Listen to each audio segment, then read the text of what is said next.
සදහම් ප්‍රදීප මෝහ අඳුර දුරලා ප්‍රඥාව නැමැති පහන දැල්වීම පිණිස. අවසරයි ස්වාමින් වහන්සේ.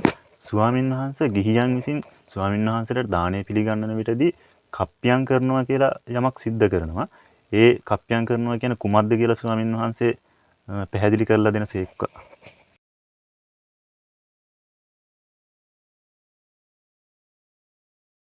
ඔව් තවත් ප්‍රශ්නයක් තියෙනවා කප්පියම් කරනවා කියන්නේ මොකක්ද කියලා අහලා තිබ්බා. කප්පියම් කරනවා කියන්නේ කැප කරනවා කියන අර්ථයෙන්. දැන් උපසම්පදා ස්වාමින්වහන්සේලාට තමන්ම අරගෙන වළඳන්න බෑ. එතකොට තව එකක් තියෙනවා ඇට තියෙන. ඒ කියන්නේ ගස්වල, පළවල, ගෙඩිවල ඇට තියෙනවා නම් ඒ ඇට කපන්න බෑ. මොකද ඒකට ඇවතක් තියෙනවා භූතකාම පාචිත්‍යයන් කියලා ඇවත බුදුරජාන් වහන්සේ දේශනා කරලා තියෙනවා. ඉතින් මෙන්න මේ ඇවත සිදුවෙන නිසා යම් කෙනෙක් කැප කරලා දෙන්න ඕනේ මේක අපි නැත්නම් ස්වාමීන් වහන්සේ නමක් උපසම්පදා ස්වාමීන් වහන්සේ නමක් පරිභෝජනය කරන්න නම්. අන්න ඒකට කරනවා ක්‍රමයක් තියෙනවා කැප කරනවා කියලා. එතකොට ඒ කැප කිරීම කරන්නේ ඒ පැලවෙන බීජය නැත්නම් ගෙඩිය අපි හිතමුකෝ උදාහරණයක් පැලවෙන මිරිස් ගෙඩිය මිරිස් කරලක් ඔන්න දැන් වළඳන්න ඕනේ. නැත්නම් අපි තවත් හිතමුකෝ අපි හිතමු peer ගෙඩියක් වළඳන්න ඕනේ. එතකොට ඒක පැලවෙනවා කියලා අපි දන්නව නම් ඇටක් තියෙනවා නම් අපි මොකද කරන්නේ මේක කැප කරගන්න ඕනේ. එතකොට කැප කරගන්න ඒ පුද්ගලයාට කියනවා පුතේ නැත්නම් මේ මහත්තයා මේක කැප කරලා දෙන්න කියලා. දැන් බොහෝ දෙනා ඔක දන්නේ නැහැ. ඇත්තටම දන්නේ නැහැ. එතකොට අහනවා මොකද්ද කැප කරන්න කියලා. කැප කරනවා කියන්නේ අර පිහියක් අරන් තලසටක් ගන්න කියන්නේ. කියන්නේ පිහියක් අරන් අඩුම තරමේ නියපොත්තෙන් හරි අර ගෙඩියට නියපොත්තෙන් ඇනලා හෝ අර ගෙඩියට පිහියෙන් හෝ කපන්න ඕනේ. මොකද්ද කිය කප්පියම් බන්තේ. එතකොට ස්වාමීන් වහන්සේ කියනවා කප්පියම් කරෝහි. ආයෙත් කියනවා කප්පියම් බන්තේ. කප්පියම් කරෝහි. මේ වගේ තුන් පාරක් කියනවා. කියන්නේ කැප කරනවා කියලා ඔබ වහන්සේට මේ වළඳීම පිණිස කැප කරනවා කියලා කැප කරනවා. අන්න ඊට පස්සේ තමයි වළඳන්න පුළුවන්.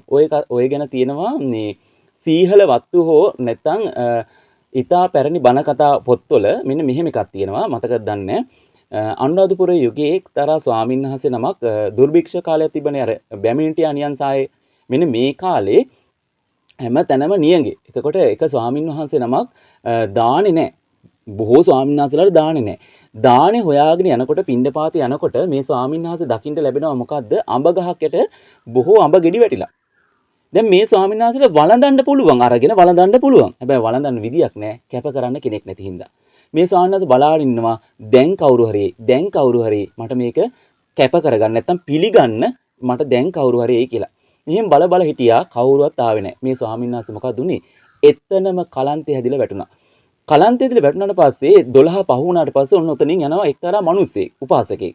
යනකොට බලනවා අර අඹ ගහයට ස්වාමීන් වහන්සේ නමක් වැටිලා. මේ ස්වාමීන් වහන්සේ ළඟට ගිහිල්ලා බලපුවාම මේ ස්වාමීන් තාම පණ තියෙනවා. ඊට පස්සේ මේ ස්වාමීන් වහන්සේ උස්සලා අඹ ගහ මුල තියලා අහනවා ඇයි ස්වාමීනි මොකද්ද උනේ? ඔබ වහන්සේට කරදරයක් වුණාද? ඒ වෙලාව කියනවා පින්වත මම දවස් ගාණකින් දින ගාණකින් දානේ වළඳලා හිටියේ නෑ. ඉතින් මට මේ සාගින්න වැඩි වෙලා මම සිහිමුර්ජා වුණා. ඇයි ස්වාමීනි මෙච්චර මේ අඹ තියෙන්නේ? ඔබ වහන්සේ අඹ ගෙඩියක් හරි වළඳන්න එපාය. ඔය එතකොට ඔය තියෙන අප්‍රාණිකතිය නැති වෙනවනේ. කුසගින්න නැති වෙනවනේ. අනේ පින්වත ඒක කරන්න පුළුවන්. නමුත් කැප කරන්න කෙනෙක් නෑ. බුදුරජාන් වහන්සේ දේශනා කරලා තියෙනවා මොකද්ද මේ අඹ ගෙඩියක් පැලවෙන දෙයක් නිසා මේක කැප කරගන්න. මේක පිළිගන්න ඕනේ. පිළිගත්තොත් විතරයි කැප කරොත් විතරයි පිළිගැනීම සහ කැප කිරීම කියන්නේ දෙකක්. පිළිගන්නවා කියන්නේ අතින් උස්සලා දෙන එක.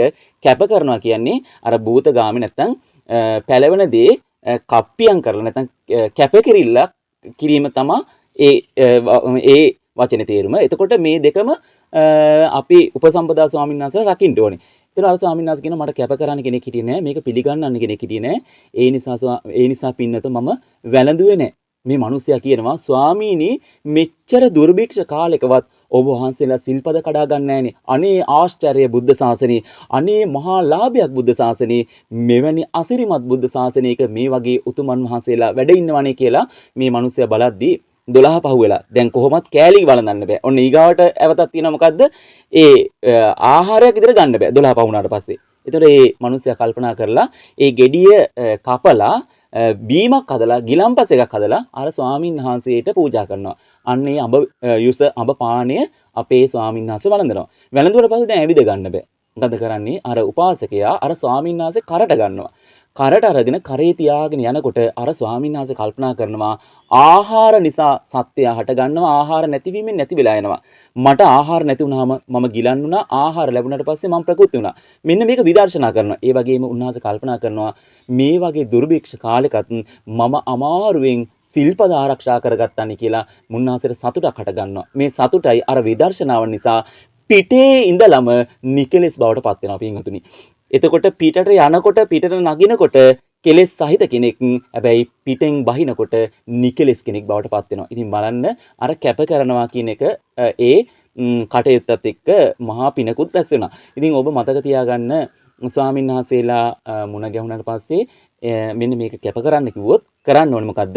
එහෙමයි ස්වාමීන් වහන්සේ කියලා පිහියක් අරගෙන නැත්නම් හැන්දක් අරගෙන කප්පියම් බන්තේ කියලා කැප කරන්න. එතකොට ඒක තමයි කැප කරලා වළඳන්ට අවස්ථාව ලබා දුන්නා කියන්නේ ඔබටත් බොහෝ පිනක් රැස් වෙනවා. මොකද සීලයට අනුග්‍රහ කිරීම නිසා.